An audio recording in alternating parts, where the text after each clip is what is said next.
آج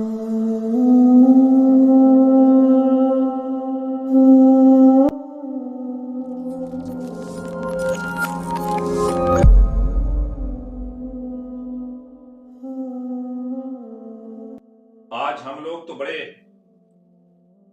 پروفیشنل ہو گئے نا کہ ہمارا کوئی تعلق، کوئی رابطہ ایسا نہیں ہے کہ جس میں مطلب نہ ہو۔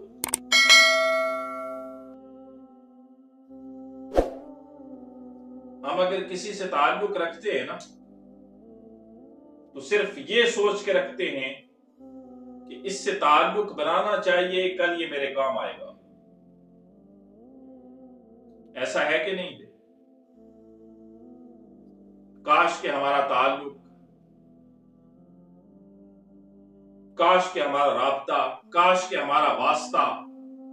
اللہ کی رضا کے لیے ہوتا۔ میرا مسلمان بھائی ہے، اللہ کی رضا کے لیے اس سے محبت کروں گا، لیکن نہیں ہے ایسا۔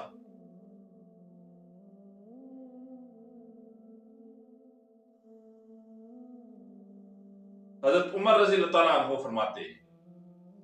اور یہ روایت ابو داؤد میں موجود ہے، فرماتے ہیں کہ آقا کریم نبی رحمت صلی اللہ علیہ وآلہ وسلم نے فرمایا کہ قیامت کے دن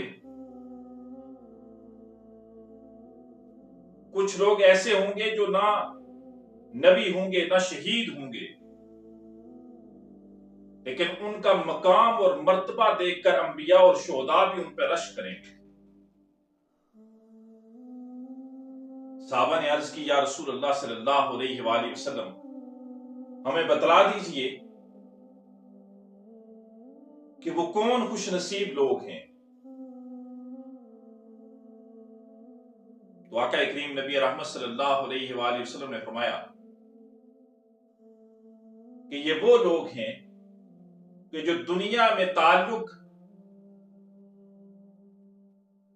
کسی دنیاوی لین دین کے تحت نہیں رکھتے تھے، دنیا میں تعلق، دنیا میں رشتہ، دنیا میں قرابت داری کسی دنیاوی پہلو کے تحت نہیں رکھتے تھے، صرف اللہ کی رضا کے لیے کرتے تھے۔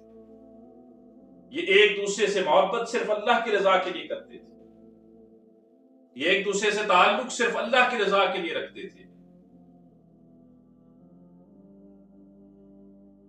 تو پھر آقا کریم نبی رحمت صلی اللہ علیہ وآلہ وسلم نے قسم اٹھا کے فرمایا کہ قسم ہے اس ذات کی جس کے قبضے میں محمد عربی صلی اللہ علیہ وآلہ وسلم کی جان ہے، اللہ قیامت کے دن ان کے چہروں کو نور سے بھر دے گا، اور یہ نور کے ممبروں پہ براجمان ہوں گے،